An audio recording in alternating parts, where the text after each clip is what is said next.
አብርሽ ወደ ራሱ ከተመለሰ በኋላ እንግዲህ ብዙ ነገሮች እየተፈጠሩ ብዙ ሀሳቦች እየተነሱ ይገኛሉ።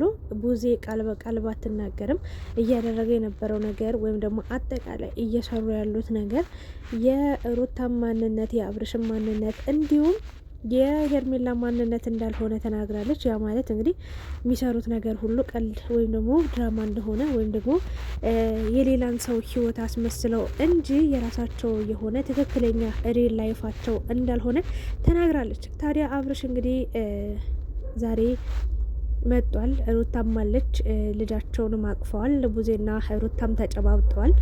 ሄርሜላ የለችም፣ ኤፍሬምም መጧል። ምንድነው የተፈጠረው ነገር? ትናንትና እንግዲህ ማን ጥፋተኛ ማን ለኔ ጥሩ ሰው ማን መጥፎ ሰው እንደሆነ ማን እኔን ለመጉዳት የሆነ ነገር እንዳደረገ ማወቅ እፈልጋለሁ ብሎ እንግዲህ ሁለታችሁንም ማናገር እፈልጋለሁ ብሎ ሲናገር እኔ የራሴ ትክክል ነኝ በማለት እንግዲህ ሄርሜላ ራሷን አስቀድማ ሩታ ብቻ ሩታን ስታጣጥል ነበረ። ሩታም እንግዲህ እንባ ተናንቋት ስላሳለፈችው ነገር እኔ ላንተ ክፉ አይደለሁም ብላ እጅግ በጣም ልብ በሚነካ ንግግር የሆነ ስሜት በቃ የሆነ ፊል አድርጋ እያለቀሰች በእንባ ስትናገር ነበረ። ሄርሜላም አታስመስይ ስትላት ነበረ። ብዙዎቹም እንግዲህ ወደ ሩታ ከተመለሰ አብርሽን እንጠለዋለን የሚሉ ሰዎች አሉ። ሄርሜላን አሳልፎ አይሰጥም፣ ወርቅ ናት፣ ከሩታ ትበልጣለች የሚሉ ሰዎችም ነበሩ። በአጠቃላይ ዛሬ እንግዲህ ውጤቱ ይፋ የሆነ ነገር ይመስላል። ሩታን እንግዲህ ለብቻ ጠርሶ አግኝቷታል። ስለዚህ ስለተፈጠረው ነገር አስረጂ ነው እያለ የነበረው ኤፍሬምና ሩታም እንግዲህ በሰዓቱ ሁሉም ሰው ታሟል በሚል ሰዓት እነሱ ሁለቱ ጤነኛ ነው ሲሉ ነበረና አብርሻውን አሁን ላይ እንኳን አይደለም ከዛ በፊት የነበሩት ነገሮች ይቅርና ፕሮግራሙ ላይ አይታችኋላ 500,000 ኬ በገባ ሰዓት ሰርፕራይዝ ተደርጎ ነበረ።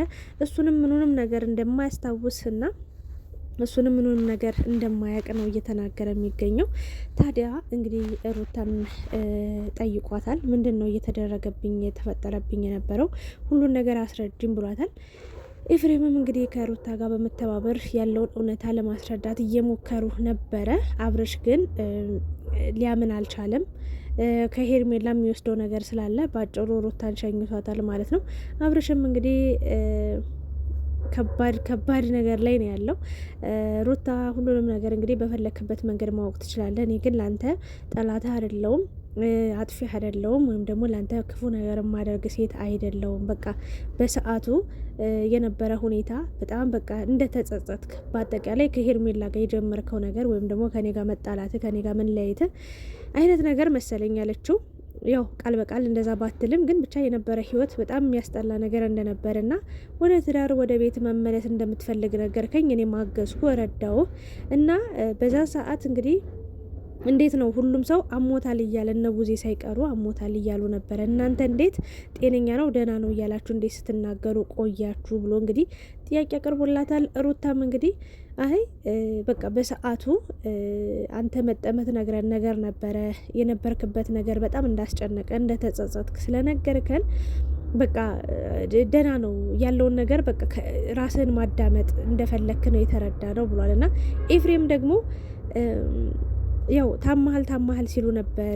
እኔ ግን አንተ ቤት ውስጥ ለብቻ ስንሆን የምታወራኝ ነገር ስለነበረ አልታመመም ብዬ ተናገርኩኝ። እንዳልታመምክም ነው እማቀው ነው ያለውና ግን በቃ አንተ ዝም ስትል ያ ሁሉ ጊዜ በቃ ለራሱ ዝም ብሎ በቃ የሆነ የሚያዳምጠው ነገር ይኖራል የሚያስበው ነገር ይኖራል ብዬ ነው ዝም ያልኩት በማለት እንግዲህ ምላሽ ሰጥቷል። ሩታም እንግዲህ መናገር ያለባትን ነገር ተናግራለች። ቡዜ አብሬ መቆየት ፈልጋለሁ ብላ ነበር፣ ግን አይ አንቺ መቆየት የለብሽም መሄድ አለብሽ ተብላ እንግዲህ ቡዜ ይርቃለች። አብርሽም እንግዲህ ውሳኔውን ለማሳወቅ እንግዲህ አንቺም ሆንሽ ሄርሜላን እንደማያምናቸው ነው ባጭሩ የተናገረው። የሆነ ነገር እንዳስደረጉበት የሆነ ነገር እንደተፈጠረ በቃ አለ አይደለ በጣም የሆነ ልጁ እንዴት ልበላችሁ ሄርሜላንም ሩታንም በጣም ተጠራጥሯቸዋል። የተጠራጠረው ምክንያት ልንገራችሁ። አንደኛ በመተቱ ነው። በቃ መተት እንደተሰራበት ምናምን ነው እየተናገረ የሚገኘውና እኔ እስከማውቀው ድረስ አንድ ሰው መተት ሲደረግበት እንዲህ በአንድ ሳምንት በሁለት ሳምንት የሚለቅ ነገር ነው እንዴ? የሚገድልም እኮ አሉ አይደል እንዴ? መተት ያሰራሉ። ያን ሰው ሲበላ ሲጠጣ መውጫ መግቢያ ሳጥተውት በቃ ሆዱን ቆራርጦ መጨረሻው ማሞት ነው የሚሆነው እንጂ አንድ ቀን ሲሻለው ወይ ደግሞ የሃይማኖት ቦታዎች ሲሄድ ጸበል እንደዚህ ምናምን እንጂ እኔ እስከማውቀው ድረስ በሳምንት በሁለት ሳምንት የሚለቅ የሰይጣን ስራ እኮ ነው። መተት ማለት የሰይጣን ስራ ነው እና ሰይጣን እንዲህ በቀላል ይለቃል ብዬ ስለማላምን ዶክተሮችም ስለማያውቁት መድኃኒቱ ማለት ነው እና በዛ መንገድ እንዴት ሊድን እንደቻለ ጥያቄ ምልክት ነው። በመቀጠል ደግሞ እንግዲህ ሄርሜላንና ሩታን እያመዛዘነ ነው የሚገኘው። ባጭሩ ስለ መተቱ አምኗል ማለት ነው። ሲባል የነበረውን ነገር ኮሜንትም እያነበበ ሊሆን ይችላል። ሁሉንም ነገር ሲጀመር ያውቅ ነበር። እያንዳንዱን ነገር ሁሉንም ነገር ያውቅ ነበር። አብርሽ በዚህ ልክ መዋሸትም በዚህ ልክ ማስመሰልም አይጠበቅብን። በእርግጥ አንዳንዴ ለጊዜው ብላ የጀመርከው ላይፍ ለጊዜው ብላ የጀመርከው ኑሮ ህይወት በቃ ያበቃልህ ይመስለኛል። ሁሉ ነገር ስህተት እንደሆነ የገባ ይመስለኛል። እና ከሄርሜላ በምን አይነት መንገድ ልራቅ ብለህ አሁን ከሩታ ምንም ጥፋት እንደሌለ ተረድተህ አውቀ ጠይቀ ሄደሃል። እንግዲህ ወደ ሄርሜላ ነው ቀጣዩ ጉዞ የሚሆነው እና ግን እኔ ልንገራችሁ መጨረሻዋ የምትጎዳው የምታለቅሰዋ የምትከፋው ሄርሜላ ነች። ቆይ ስለሱ በደንብ ማወራላችሁ ይሆናል። ለማንኛውም ግን ማለት ነው እና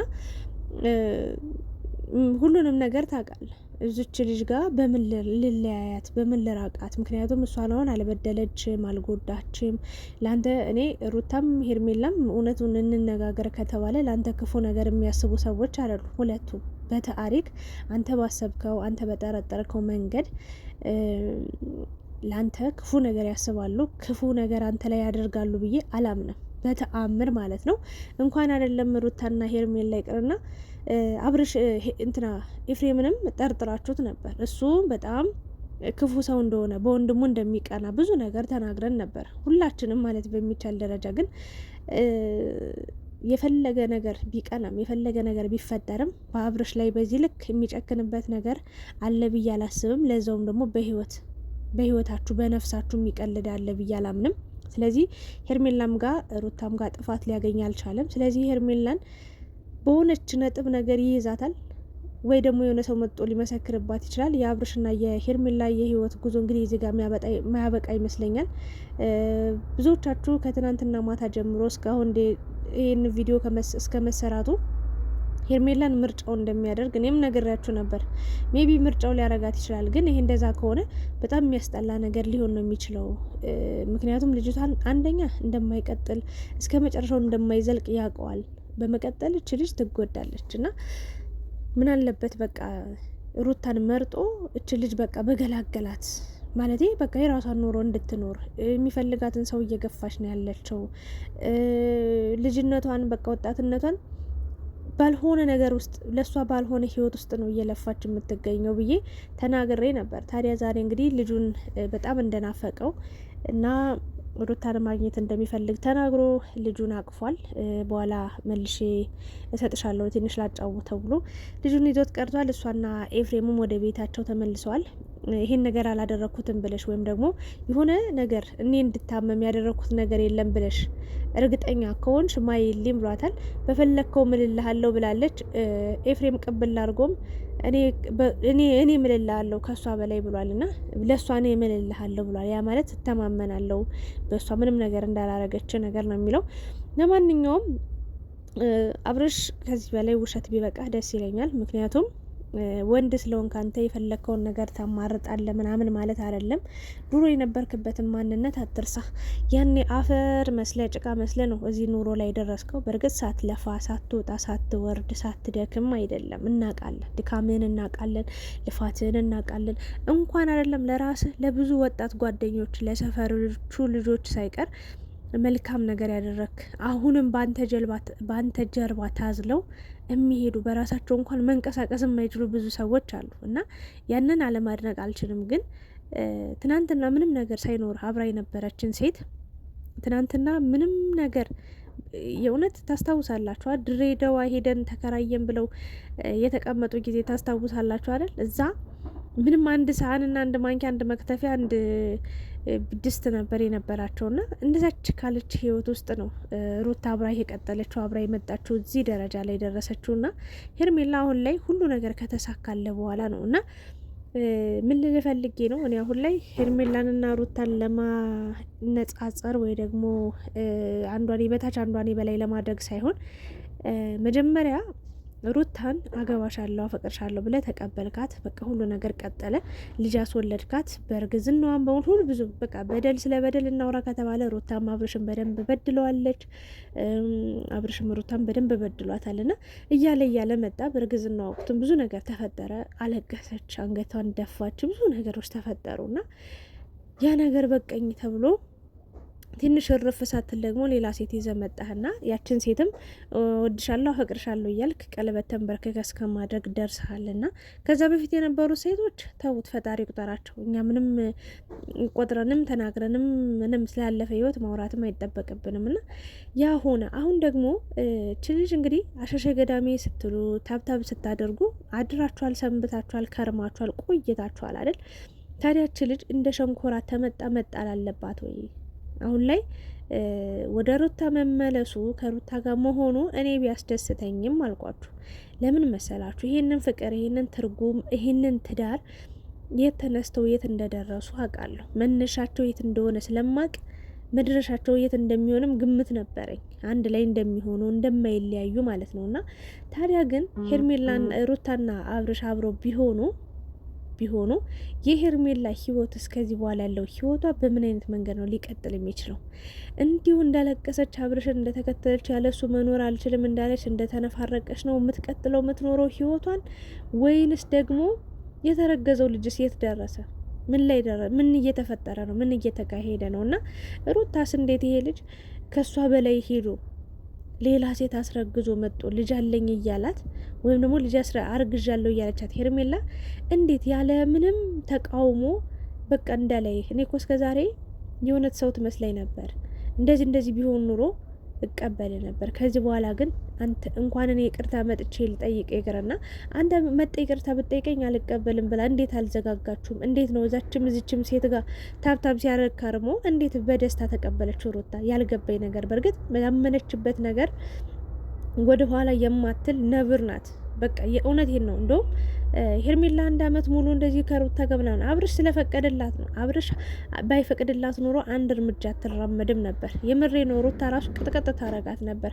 ለማንም የማትመለስ ማንንም የማትፈራ ሴት ነች ሩታ፣ ሁላችንም እንደምናውቀው ሀቅ ማለት ነው። እና አብርሽ እንግዲህ ተመልሰ ሄደ ከገባ ተቀጥቀጥ፣ እንግዲህ ሩታ እየቀጠቀጠች ነው የምታኖረው ምናምን እያላችሁ ነበረ። መቀጥቀጡን አለመቀጥቀጡን ተውት። ምክንያቱም ይሄ 1 ቀን 2 ቀን የሆነ የተፈጠረ ነገር ባለመግባባት ወይም ደግሞ በስሜታዊነት የሆነ ነገር ሁሌም ሲሆን ይኖራል ማለትም አይደለም እና እሱ የሚመቸው ነው ራሱ ይመርጣል። እና በእርግጥ አንድ ሴት መምረጡ የራሱ ፍላጎት ነው፣ የራሱ ምርጫ ነው፣ ማንም አይቃወመውም። ግን እዚህ ጋር የሄርሜላ ህይወትስ በምን አይነት መንገድ እንዲቀጥል አስበ ነው ይህ ሁሉ ዙሪያ ጥምጥም ይህ ሁሉ ጊዜ ሲቧጨቁ ሲባሉ አይንተ አፍን ዘግታ ቁጭ ብለህ ከረምክ? አይንህ እያየ ሁሉ ነገር እየሰማ እያየ ለሄርሜላ ቅንጣት ታንከል እንኳን ሀሳብ አላሰብክላት እንድች ብለ ማለት ነው። አንተ ማየት ያለብን ነገር በቃ ይሄ ህይወት ከሩታ ጋር እስክትታረቅ በቃ ከሩታ ጋር መሆን ስላልቻልክ በሰዓቱ ከሩታ ጋር ተታልጠ ስለነበረ እስክትታረቅ ነበር ማለት ነው። ሄርሜላ ጋር ስትተኛ ምናምን ታብታብ ስታደርግ የነበረው አሁን እሷን ለመሸምጠጥ እሷን ለመካድ ነው። በዚህ መንገድ ይሄንን ምርጫ ይዘው የመጣው እያንዳንዱን ነገር በቃ ሄርሜላ ምንም ላንተ ላይ መጥፎ ነገር ክፉ ነገር ላደርግ አልችልም፣ ይሄን ነገር አላደርግም ብላለች። ስለዚህ እስኪ ከሁለቱም ማናቸውም ምንም ነገር ጥፋት ሳያጠፉ ላንተ ብቻ እንደተናገሩት ሁለቱም ላንተ ደስታ፣ ላንተ ስኬት፣ ላንተ ጤንነት ስናስብ ስንጨነቅ ነበርን እንዳሉት የእውነት አድርገውት አንተ ላይ ደግሞ ሌላ ሰው መተት አሰርቶብህ ቢሆን ማን ልትመርጥ አሰብክ? አሁን አንተ ምርጫ ልታደርግ ያሰብከው ማንን ነው? አንዳቸውን ነው። ያም ምንድነው የተወራው የተባለው ነገር ወይ ስለ መተቱ ባጭሩ ማን መተት እንዳረገበት ማወቅና መድረስ እውነታውን መፈልቀቅ ነው ይተያይዘ ያለውና ከሁለቱስ ውጪ ሌላ አንድ ሰው የውጭ ሰው እንደዚህ አይነት ነገር አድርጎ ቢሆን ምን ልታደርግ ነው የሚለው ጥያቄ ለሁላችሁም መጠየቅ እፈልጋለሁ። ለማንኛውም ግን ርዕሱ የተጻፈው እንግዲህ አብርሽ ሩታን እንደመረጠ ነው። ሩታን መረጠ፣ እውነታውን ተናገረ ተብሎ ነው የተፖሰተው። እንግዲህ ሄርሜላ ማንም ሁሉም አጨብጫቢ ነው። ታያላችሁ። አሁን ብቻዋን ስታለቅስ በር ዘግታ ማንም አይደርስላትም። ማንም ቢደርሱም ለራሳቸው ወሬ ለማሟሟቅ እንጂ ለእሷ ደስታ ብለው እሷን ለማረጋጋት ብለው አይደለም። ብቻ ሄርሜላ እኔ ልልሽ የምፈልገው ነገር በፊትም ብዬሻለሁ፣ አሁንም ብዬሽ እልሻለሁ። ይህ ልጅ ታዩና የራስሽን ኑሮ ኑሪ። አይሆንሽም። በቃ ከመጀመሪያውም ጀምሬ እኔ ስነግርሽ እሺ ብለሽ ትተሽ ብትሆኝ ኑሮ እዚህ ደረጃ ላይ አትደርሽም ነበር። ለማንኛውም ህይወት ይቀጥላል። ሩታን በዚህ ልክ ደካማ አትሁኚ፣ ጠንካራ ሴት ሁኚ። አብርሽ ደግሞ ዘላለም ዓለምን ሴቶች ላይ ትጫወት አትኖር። ይሄ ደስ አይልም። እናንተ ምን ተሰማችሁ? ሀሳብ አስተያየታችሁን ኮሜንት ላይ ያስቀምጡ። ሄርሜላን ደግሞ ማጣጣል መስደብ ምናምን ሳይሆን እንድትረጋጋ፣ የራሷን ኑሮ እንድትጀምር፣ በራሷ መንገድ እንድትሄድ፣ በቃ የማንም ጥገኛ ሳትሆን፣ ማንንም ሳትለማመጥ፣ ማንንም ሳትለምን የራሷን ህይወት መኖር እንዳለባት ዞር ዞር ካለች ሁሉም ፈላጊዋ ነው እና ይህን ነገር እንድታረግ እንደ ምክር ለማስተላለፍ ነው። ላይክ፣ ሼር፣ ሰብስክራይብ አድርጉ። ሀሳብ አስተያየታችሁን ኮሜንት ላይ አስቀምጡ። ለአብርሽም ለሩታም ለሄርሜላ መልእክት ካላችሁ ማስቀመጥ ትችላላችሁ። በምን አይነት መንገድ መቀጠል አለባቸው የሚለውን ነገር ሄርሜላ እንግዲህ ውሃ በልቷታል። ፈጣሪ እርዳት። ሌላ ምንም አልልም።